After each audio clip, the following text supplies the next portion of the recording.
Voilà, on va ouvrir dans Proverbes chapitre 22.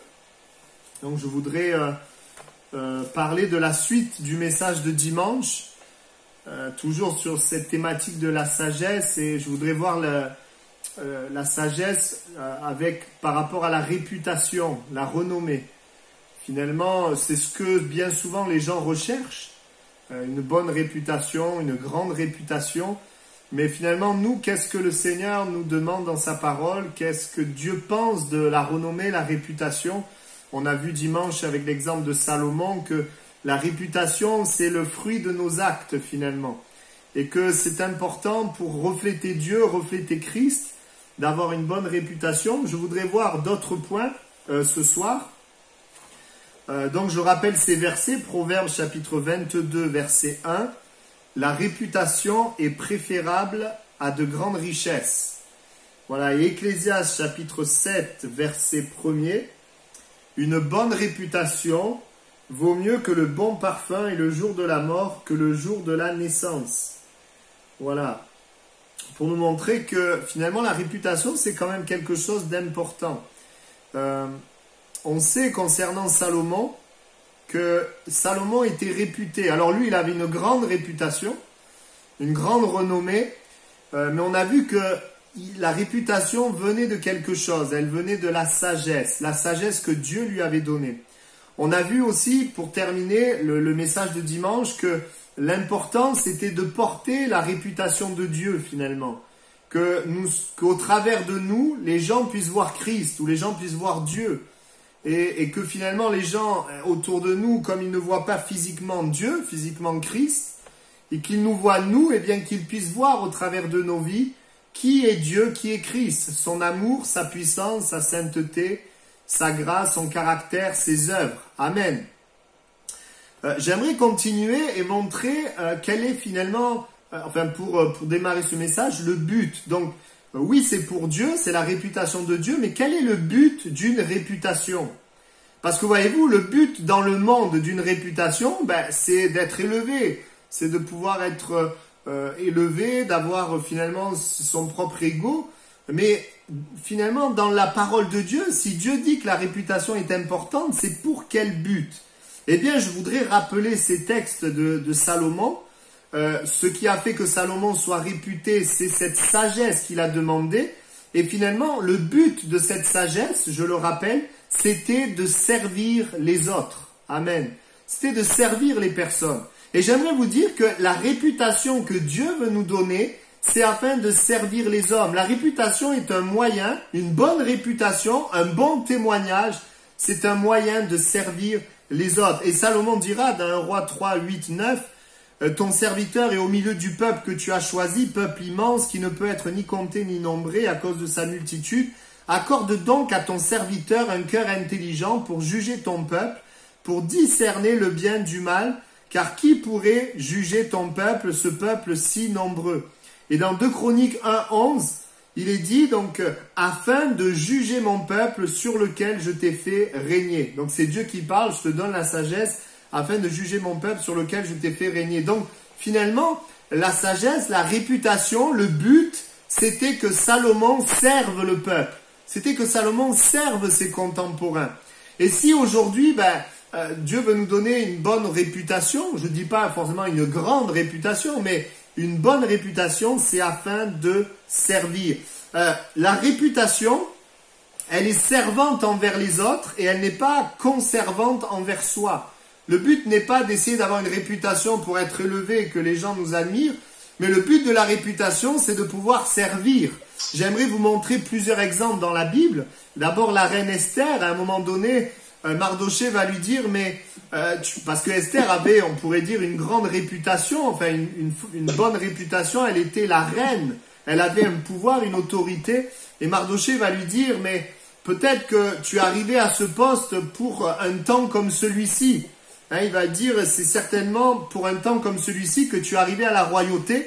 Et si vous connaissez l'histoire d'Esther, on voit que si Dieu a permis une réputation, une certaine position dans la vie d'Esther, eh bien c'était afin de sauver le peuple. C'était afin d'aider le peuple. C'était pas afin juste de dire je suis la reine, mais c'était une position pour parler en faveur du peuple auprès du roi, car elle était la seule à pouvoir être écoutée du roi. Et ça, c'est important. C'est vraiment pour les desseins de Dieu, pour servir Dieu et influencer des hommes vers le royaume. On pense aussi à Joseph. Dieu va élever Joseph. Joseph va avoir une réputation afin en fait qu'il serve le peuple. C'est d'ailleurs quand il va dire, voilà, il va y avoir des temps d'abondance, des temps de famine. Eh bien, il faut garder dans les temps d'abondance pour les temps de famine. Il va manifester finalement l'amour pour les autres et ça va plaire au pharaon et il va être élevé. La réputation, eh bien, qu'il va avoir, la position qu'il va avoir, elle va servir les autres. Je pourrais aussi parler de David qui est parvenu à la royauté pour servir les autres et je pourrais parler de Jésus. Jésus qui avait une réputation et cette réputation c'était aussi pour servir. La réputation de guérir, de délivrer, les gens venaient à lui et Jésus servait les hommes. On voit dans la parole de Dieu un autre exemple contraire dans 2 Chroniques 26, 8. Alors écoutez bien, il est dit, les Ammonites faisaient des présents à Osias et sa renommée ou sa réputation s'étendit jusqu'aux frontières de l'Égypte car il devint très puissant. Et dans 2 Chroniques 26, 16, donc 8 versets plus loin, lorsqu'il fut puissant, son cœur s'éleva pour le perdre. Il pécha contre l'Éternel son Dieu. Il entra dans le temple de l'Éternel pour brûler des parfums sur l'autel des parfums. On voit que pour Osias, quand il a eu une certaine réputation, une certaine puissance, eh bien ça va le perdre. Parce que finalement il ne va pas comprendre le but, le sens. Il va être élevé. Et il est dit, son cœur s'éleva. La réputation n'est pas pour que notre cœur s'élève. Voilà pourquoi parfois Dieu ne permet pas que nous ayons une certaine réputation pour pas que notre cœur s'élève. Mais la volonté de Dieu, c'est que nous ayons une bonne réputation afin de servir les autres. Amen. Donc, j'aimerais aussi ajouter ceci. Une bonne réputation, eh bien, va amener la confiance et va ouvrir la porte vers la responsabilité. Quand il y a une bonne réputation, eh bien, nous pouvons porter une responsabilité. Nous engendrons, enfin, comment on pourrait dire, nous suscitons la confiance des autres. Et c'est pareil dans l'Église. Si nous avons chacune une bonne réputation, eh bien, les autres chrétiens vont avoir confiance en nous et nous serons aussi capables de porter des responsabilités. Vous avez des exemples dans l'Ancien et le Nouveau Testament, Néhémie chapitre 13, verset 13. Il est parlé donc de Néhémie. Je confiai la surveillance des magasins à Shélémia le sacrificateur, à Tsadok le scribe et à Pédaja l'un des Lévites, et je leur adjoignis Hanan, fils de Zakour, fils de Matania, car ils avaient la réputation d'être fidèles. Ils furent chargés de faire les distributions à leurs frères. On voit que la bonne réputation, et là il est parlé d'un aspect de la bonne réputation qui est la fidélité. Quand on est fidèle, eh bien ça va amener des responsabilités dans l'œuvre de Dieu.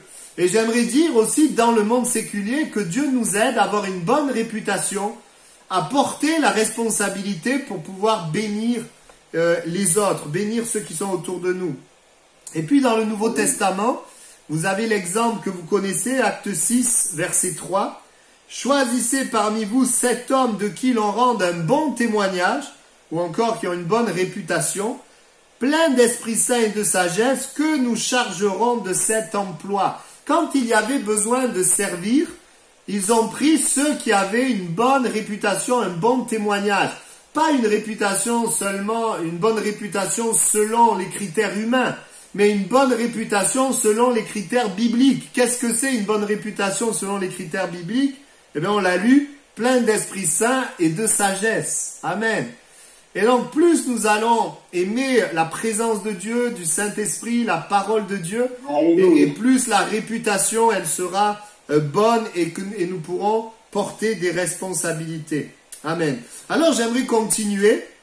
Donc ça, c'était simplement pour rappeler que le but de la réputation, c'est de servir et non pas d'être servi. J'aimerais maintenant voir que Dieu ne veut pas que la renommée, la réputation soit le but de notre vie. Ce n'est pas le mobile. Et nous allons en parler. On verra que le but, c'est lui et ce n'est pas la réputation. On va voir que la réputation, c'est la conséquence de quelque chose. Alors, je voudrais commencer en disant, premièrement, la réputation n'est pas un but en soi. Il y a un danger, frères et sœurs, pour chacun d'entre nous, c'est que nous vivions une vie où le but, c'est que nous ayons une bonne et une grande réputation. Et je dis que c'est un danger parce que si nous basons notre vie sur ça, finalement, qu'est-ce que ça veut dire? Ça veut dire ce que les gens pensent de moi. Et certaines personnes vont être capables de pécher pour garder une bonne réputation. Et c'est là où c'est dangereux. La réputation ne doit pas être le but. La renommée ne doit pas être notre but. Il est dit dans Luc 16,15, Jésus dira, « Vous cherchez à paraître juste devant les hommes, mais Dieu connaît vos cœurs, car ce qui est élevé parmi les hommes est une abomination devant Dieu. » Il montre que y avait des personnes qui aimaient Dieu, mais qui cherchaient à paraître juste devant les hommes. Il y a toujours ce danger pour nous de chercher à paraître devant les hommes, mais ce n'est pas finalement le but. Vous avez l'exemple dans l'Ancien Testament de Saül, dans Samuel 15,3, Dieu avait dit à Saül, avait donné un ordre d'agir d'une certaine manière. Il avait dit de ne rien laisser en vie, et dans 1 Samuel chapitre 15, verset 14-15, Samuel va dire, mais qu'est-ce que ce bêlement de brebis qui parvient à mes oreilles? Et en fait, Samuel est en train de dire, Dieu t'avait dit de tout exterminer, mais je vois que tu as gardé des choses. Je vois que tu as gardé des choses. Et en fait, Saül va répondre, mais c'est que le peuple, finalement, a voulu cela. Alors, j'ai plus le texte, mais vous le trouvez. Oui, ça y est, Saül répondit, ils les ont amenés de chez les Amalécites parce que le peuple a épargné les meilleures brebis et les meilleurs bœufs afin de les sacrifier à l'Éternel ton Dieu, et le reste nous l'avons dévoué par interdit. En fait, Saül va montrer que ce que pense le peuple était plus important que ce que Dieu avait demandé, ce que Dieu avait dit. Il va agir par faiblesse pour plaire au peuple et il va rejeter la responsabilité sur le peuple. Il va dire, ce n'est pas moi, mais c'est le peuple. Et en fait, ça montrait simplement dans le cœur de Saül que le désir de son cœur, c'était plutôt d'être élevé. D'ailleurs, on le voit plus tard, quand la royauté va être enlevée, il va dire dans 1 Samuel 15:30, il va dire, j'ai péché, maintenant je te prie, honore-moi en présence des anciens de mon peuple et en présence d'Israël. On voit qu'il n'y a pas une véritable repentance. Il dit, j'ai péché, mais juste après, il dit, honore-moi en présence des anciens. Ce qui comptait pour lui, c'est d'être élevé, d'être honoré des gens. La réputation était plus importante que l'obéissance. La réputation était plus importante que la volonté de Dieu, que le cœur de Dieu. Et pour chacun d'entre nous, que le Seigneur nous aide à ce que le regard de Dieu soit toujours plus important que le regard des hommes. Bien sûr que nous essayons d'avoir un bon témoignage auprès des hommes, mais nous ne nous compromettons pas, nous restons fermes dans la volonté de Dieu. Amen. Ça, c'est important. Dans les Thessaloniciens 2,4, il est dit, selon que Dieu nous a jugés dignes de nous confier l'évangile, ainsi nous parlons, non comme pour plaire à des hommes, mais pour plaire à Dieu qui sonde nos cœurs. Voilà notre but, c'est de plaire à Dieu. Notre but premier n'est pas de plaire aux hommes, mais de plaire à Dieu. Maintenant, beaucoup de choses que Dieu veut et que Dieu donne, c'est pour bénir les hommes, évidemment. Mais notre but, c'est de plaire à Dieu. On sait que Moïse, lorsqu'il est devenu grand, il refusa d'être appelé fils de la fille de Pharaon, aimant mieux être maltraité avec le peuple de Dieu que d'avoir pour un temps la jouissance du péché. Il a choisi de plaire à Dieu, même s'il perdait finalement une certaine réputation, un certain prestige, plutôt que de garder le prestige de l'Égypte, mais d'être séparé de Dieu. Que le Seigneur nous aide toujours, à avoir le désir de plaire à Dieu et non pas de plaire au monde. Même si, bien sûr, on veut être le sel dans ce monde et la lumière dans ce monde, c'est évident. Donc, premièrement, la réputation n'est pas le but. Voilà, ce que on pense de moi n'est pas un but à poursuivre en tant que chrétien. Deuxièmement, l'objet de la réputation n'est pas non plus un but. Parce que certains sont réputés à cause d'une position, à cause de l'argent, à cause d'une performance, à cause d'une bonne action. Et il y a toujours un danger si l'objet de la réputation devient un dieu. Vous avez l'exemple de Lucifer en fait. Dieu lui avait donné une certaine beauté. Et lorsqu'il est dit dans Ézéchiel 16, 14, 16, ta renommée, ta réputation se répandit parmi les nations à cause de ta beauté, car elle était parfaite grâce à l'éclat dont je t'avais orné, dit le Seigneur et l'Éternel. Mais tu t'es confié dans ta beauté et tu t'es prostitué. On voit que la beauté est passée finalement avant Dieu lui-même. L'objet de la réputation est devenu son Dieu. Et c'est important que si le Seigneur permet que nous ayons un bon témoignage, la chose qui fait qu'on ait un bon témoignage ne doit jamais remplacer Dieu. Amen. Ça c'est important. La force, la gloire que Dieu peut nous donner, eh bien, peut devenir une occasion de chute si elle devient notre Dieu. Non, elle est là, la gloire que Dieu nous donne est là pour témoigner de qui est Dieu. Donc ça, c'est aussi un deuxième point que je voulais partager. Et puis, je viens maintenant, la réputation n'est pas un but, l'objet de la réputation n'est pas un but. Troisièmement, la réputation, c'est une conséquence d'autre chose. La réputation, c'est juste une conséquence de quelque chose qui se passe. Et j'aimerais voir ça maintenant. Il y a par exemple dans le Proverbe chapitre 3, versets 3 et 4, il est parlé de la réputation, dit comme ça, tu acquerras de la grâce une raison saine aux yeux de Dieu et des hommes. Ça, c'est la réputation. Et ça, c'est la conséquence de quelque chose.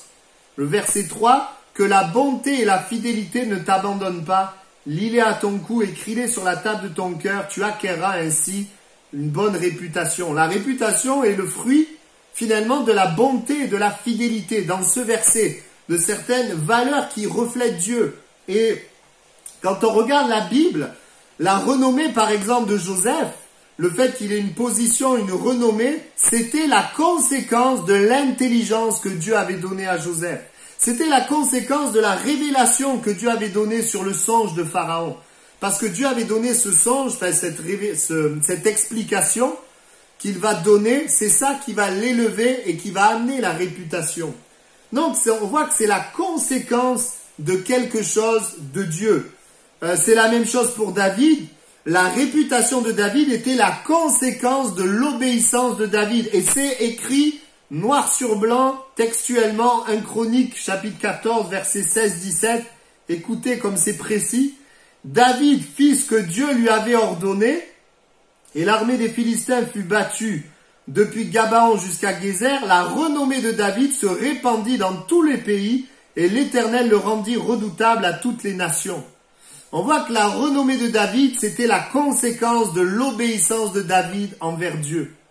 Et donc, on ne cherche pas la réputation. On va voir qu'on va chercher autre chose. Et ce qu'on va chercher, cette autre chose, ça va amener une bonne réputation. Est-ce que vous me suivez? C'est peut-être un peu complexe ce soir, mais j'espère que vous me suivez. Jésus, c'est la même chose. La réputation de Jésus venait finalement d'autre chose, de la guérison, de la délivrance et des paroles qui sortaient de sa bouche. C'est ça qui va amener la réputation. C'était juste la conséquence de ce qu'il manifestait du ciel. Amen. En fin de compte, voyez-vous, la bonne réputation, c'est la conséquence de notre relation avec Dieu. Et là, c'est important ce que je dis maintenant. Il est dit, regardez, concernant Jésus, Luc 5, versets 15 et 16. Sa renommée se répandait de plus en plus. Les gens venaient en foule pour l'entendre et pour être guéris de leur maladie. Et lui, il se retirait dans les déserts et priait. Amen. Sa renommée se répandait, mais lui, ce qu'il cherchait, c'était pas la renommée. Lui, ce qu'il cherchait, c'était le contact avec le Père. Il était dans les déserts, il priait, il recevait de Dieu, il manifestait le royaume et sa renommée se répandait. Et j'aimerais vous dire ceci, chacun d'entre nous, si nous aimons le Seigneur, nous cherchons sa présence, eh bien, il va y avoir les choses de Dieu qui vont émaner de nous et qui vont amener une renommée, qui vont attirer, comme je disais la dernière fois, qui vont attirer ceux qui cherchent la vie et repousser ceux qui ne veulent pas de la vie. Donc, on voit cela, Josué 6, 27, l'Éternel fut avec Josué, dont la renommée se répandit dans tout le pays. On voit que la renommée se répand, Parce que Dieu est avec Josué. Dieu fut avec Josué. Quand Dieu est avec nous, eh bien, il y a un bon témoignage, il y a un parfum d'une bonne odeur. Je ne parle pas évidemment d'une grande renommée où on est connu de beaucoup de monde. Je ne parle pas de ça. Je parle d'une bonne renommée, un bon parfum. Quelque chose qui reflète Christ, qui reflète Dieu. Amen. Alors, j'ai noté cette petite phrase qui est très importante, que j'ai soulignée. La bonne réputation n'est pas le bien le plus précieux, mais une conséquence du bien le plus précieux qui est notre attachement à Dieu. Amen. La réputation, c'est une conséquence, eh bien, de notre attachement à Dieu. Et donc, je voudrais maintenant, si j'ai parlé que la réputation n'est qu'une conséquence, je voudrais montrer quel est alors notre but. La réputation ne doit pas être ce que je poursuis, mais mon but, c'est cette relation authentique et vivante avec Dieu ou avec Christ. Ça, c'est le but que je poursuis. Vous savez comme moi, Jésus dira dans Jean 2, 20, enfin, il est dit de Jésus, qu'il ne se fiait point à eux concernant les hommes, parce qu'il les connaissait tous et parce qu'il n'avait pas besoin qu'on lui rendît témoignage d'aucun homme, car il savait lui-même ce qui était dans l'homme. Mais Jésus, par contre, il disait, il est dit de lui, il ne fait que ce qu'il voit faire au Père. Et tout ce que le Père fait, le Fils le fait aussi. Donc on voit que Jésus, le but de Jésus, c'était de développer la relation avec le Père. Le but de Jésus, c'était pas de développer la réputation ou la renommée. Il ne se fiait point aux gens. Il se fiait point à ce que disaient les gens, parce qu'un coup c'était positif et un coup c'était négatif. Il se fiait à ce que disait son Père. Et ça, bon, le prêche, mais c'est pas évident de ne pas laisser finalement les influences des hommes, je dirais, diriger ou devenir un but, parce que nous avons tous, il y a tous dans la chair le désir d'être aimés, élevés, appréciés. Mais ce qui est important pour nous, eh bien, c'est de développer notre relation avec Dieu, qui amène la réputation de Dieu conforme à sa parole. Plus nous le connaissons selon la vérité, mieux nous le représentons. Amen. Et puis, je voudrais voir un dernier point pour ce message, qui est finalement la force d'une réputation, la force d'une renommée. Finalement, la force d'une réputation, la force d'une renommée, c'est la force de notre relation avec Dieu. Évidemment, je parle d'une bonne réputation, d'une bonne renommée, d'un bon témoignage. C'est la force de notre relation avec Dieu. On sait tous que ce qui est difficile quand il y a une bonne réputation, eh bien, c'est de la garder. C'est ça qui est difficile. Ce qui est difficile, c'est de garder une bonne réputation. Quelqu'un peut avoir une bonne réputation un temps, mais garder une bonne réputation tout le temps, c'est autre chose. On peut dire tu es fidèle parce que tu as été fidèle 3 mois, mais garder cette réputation que tu es fidèle pendant 10 ans, c'est autre chose. Et j'aimerais voir que la force de la réputation, c'est qu'elle demeure. Et pour qu'elle demeure, il faut qu'en fait, notre relation avec Dieu demeure. Si notre relation avec Dieu demeure, le témoignage va demeurer. Il va rester. On sait tous, et je vais prendre un exemple, la réputation, je dirais la bonne réputation, mais qui est d'origine humaine, qui n'a rien à voir avec Dieu, qui n'a pas pour origine une relation avec Dieu, eh bien cette réputation, eh bien, elle disparaît rapidement. Vous avez l'exemple de Moïse, qui la Bible dit qu'il lui est monté au cœur de libérer le peuple, mais on voit qu'il n'y a pas de relation avec Dieu au départ. Et on voit que cette réputation va disparaître, il va connaître un échec. Jusqu'au moment où Moïse va rentrer en relation avec Dieu. Et dans cette relation avec Dieu, Dieu va lui dire, va libérer mon peuple. Et la relation avec Dieu, c'est ce qui va lui donner la force. Non seulement pour libérer le peuple, mais pour amener une autre réputation. Que Dieu, qui n'est plus maintenant le fruit je dirais de quelque chose d'humain, mais c'est le fruit d'une relation avec Dieu. Et cette réputation, encore une fois, va servir à libérer le peuple. Vous voyez, on voit dans l'histoire de Moïse un peu les points que j'ai énumérés. Donc la réputation de Dieu dans nos vies doit demeurer jusqu'à la fin. Est-ce que vous êtes d'accord ? Moi, ma prière, c'est pas que je reflète Dieu un certain temps. Imaginez, si je reflète Dieu 10 ans et qu'après je reflète plus Dieu, c'est terrible.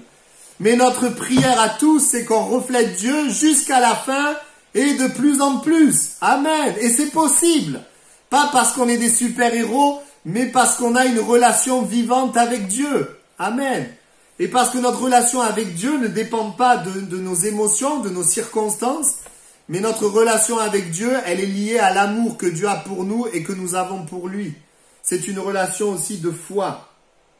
Et donc, je parle maintenant de la force de la réputation. Je reviens sur Salomon. Si vous connaissez Salomon, vous savez que malheureusement, il n'a pas gardé cette bonne réputation jusqu'à la fin de sa vie. Salomon va détourner son cœur de Dieu et les choses qu'il avait appris de la sagesse, les choses qu'il avait même enseignées de garder son cœur, eh bien, il ne va pas l'appliquer.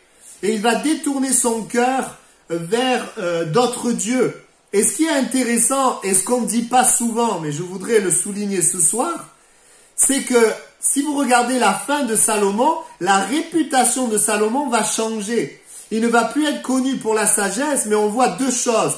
Il va être connu pour la dureté. Parce que si vous lisez l'histoire de son fils Roboam, quand Roboam va venir, Israël va venir, il va dire à Roboam, qu'est-ce que tu vas faire? Ton père a été dur envers nous, et toi, qu'est-ce que tu choisis? C'est-à-dire, Salomon avait la réputation d'être dur. Il avait été dur. Pourquoi? Deuxième point, parce qu'à partir du moment où il a détourné son cœur, Dieu a suscité des ennemis dans son royaume, alors qu'il était en paix. Et donc, on voit que à la fin, c'est plus la même chose. Et je dis, Seigneur, aide-nous à garder le bon parfum de Christ jusqu'à la fin de notre vie. Est-ce que vous êtes d'accord? Vous savez que l'enjeu de notre vie, c'est notre cœur. Que le Seigneur, eh bien, il façonne notre cœur à l'image de Christ. Et ça, c'est important. Vous trouvez ce que je viens de dire dans 1 Roi chapitre 12, verset 4. Et les ennemis suscités, on parle de 3 ennemis, 1 Roi 11, 14. Vous le trouvez 1 Roi 11, 23, 1 Roi 11, 26. 3 ennemis qui ont été suscités. Comment la réputation perd sa force quand nos actes et nos paroles ne reflètent plus Dieu? Quand est-ce que nos actes et nos paroles ne reflètent plus Dieu? Eh bien, quand nous ne sommes plus en relation avec Dieu. Et vous savez, la Bible dit que nous avons été mis en Christ. Nous avons été mis dans cette relation. Et nous avons simplement, eh bien, à profiter de cette relation, à nous adresser à Dieu, à ouvrir nos cœurs, à venir dans sa présence, à déclarer, à proclamer tout notre héritage, tout ce que nous sommes en lui, et à vivre avec ce pourquoi il est mort. Tout ce pourquoi il est mort, notre identité et notre héritage. Alors que le Seigneur nous aide, eh bien, à avancer avec le témoignage de Dieu. J'avais aussi à cœur, avant de prier, de terminer, de parler de quelques points qui pourraient entacher notre témoignage. Des choses, une réputation qui peut être entachée. Par quoi? Par les influences. L'influence de la séduction, quand on est séduit. L'influence de la peur. L'influence de la fausseté. Pour faire un lien entre l'influence et la réputation, s'il y a une mauvaise influence, alors il y aura une mauvaise réputation. S'il y a la bonne influence de la parole, il y aura une bonne réputation. C'est toujours la conséquence. Je pense aussi à ce texte de Néhémie où il est dit, on voit un piège qui a été tendu à Néhémie, chapitre 6, verset 13. Il est dit, ils espéraient, concernant les ennemis de Néhémie, ils espéraient que j'aurais peur et que je suivrais leur avis et commettrais un péché. Ils auraient profité de cette atteinte à ma réputation pour me couvrir d'opprobre. On voit que Néhémie, à un moment donné, on a essayé de le soudoyer, de l'éloigner de la vérité, mais il est resté ferme. Et heureusement, sinon sa réputation, la réputation de Dieu, aurait été entachée. Donc ce qui peut entacher la réputation, c'est les influences, les mauvaises influences. Deuxièmement, c'est quand les objectifs de notre cœur ne sont pas Dieu. Les objectifs du monde, l'argent, le succès, le pouvoir, la beauté, quand ça devient notre poursuite à la place des objectifs de Dieu. Et si vous ne connaissez pas les objectifs de Dieu, ou vous en souvenez pas, je les rappelle simplement, 2 Pierre 1, 5, 7, joindre à votre foi à la vertu la science, à la science la tempérance, à la tempérance la patience, après la piété, l'amour fraternel et l'amour. Ça c'est ce qu'on devrait poursuivre et c'est ce que Dieu poursuit dans nos vies. Donc, les influences mauvaises, les objectifs du monde Et comme je l'ai dit, quand la réputation devient un but à atteindre plutôt qu'une conséquence du véritable but qui est d'aimer Dieu. Amen. Voilà, que notre désir ne soit pas de paraître, que le Seigneur nous aide à ne pas vouloir finalement montrer une bonne image comme les religieux de l'époque de Jésus, mais que nous voulions ce qui est vrai, ce qui est authentique, de Christ, de la vie de Christ. Et nous voulons aussi être vrais. Lorsqu'il y a des choses où le Seigneur nous montre des besoins de changer, eh bien que nous puissions nous laisser changer, nous laisser toucher dans notre cœur. Des péchés sont commis parce que la réputation est parfois le moteur au lieu de l'identité. Vous voyez, je prends un exemple. Comment un chrétien peut mentir? S'il est dans une situation où quelque chose va amener la honte sur lui devant tout le monde, eh bien il peut choisir de mentir parce que la pensée des gens, ce que pensent les gens est plus important que la vérité de Dieu. Et c'est de cette manière que quelqu'un peut être amené à mentir parce que la réputation est un but dans son cœur. Le fait que la réputation soit un but va nous amener à pécher. Mais si notre but c'est Christ, eh bien évidemment il y a des pièges dans lesquels nous n'allons pas tomber. On va simplement incliner nos têtes si vous le voulez bien. Et j'aimerais prier et vraiment nous interpeller ce soir sur le fait que la renommée, la réputation, la bonne renommée, la bonne réputation ne soit pas un but en soi, mais soit la conséquence de notre relation avec Dieu. Et que la réputation soit le moyen de servir les hommes. Que la renommée soit le moyen de servir les autres. Mais que mon but, profondément, comme Paul le dira, c'est de connaître Christ. C'est de connaître Dieu. Mon but, c'est de glorifier Dieu. Et je prie, oui, que le Seigneur nous aide, parce que c'est dans la chair, c'est dans l'homme de vouloir être élevé, mais que le Seigneur nous aide à vouloir ressembler à Christ. Et si le Seigneur permet une élévation, eh bien qu'elle serve les hommes, qu'elle serve le royaume de Dieu. Seigneur, merci pour ta parole et pour ta présence. Nous voulons ensemble agir d'une manière sage. Et la sagesse, c'est ta parole qui nous l'enseigne. Nous avons tellement besoin de toi. Nous te bénissons, Seigneur, parce que tu es bon. Et parce que, Seigneur, tu as fait de nous des serviteurs de Dieu, des enfants de Dieu. Nous te remercions parce que nous savons que la réputation, c'est une conséquence de notre attachement à Dieu. Et nous voulons nous attacher à toi. Nous voulons t'aimer, nous voulons croire dans ce que tu es, croire dans notre héritage. Afin que de cette foi, il y ait un fruit.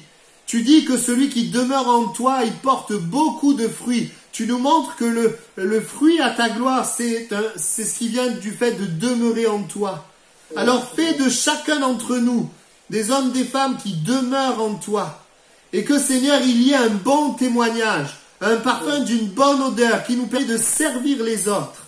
Merci pour ce que tu fais dans nos vies. Amen. Amen. Voilà, si plusieurs veulent prier, vous pouvez le faire maintenant. Amen.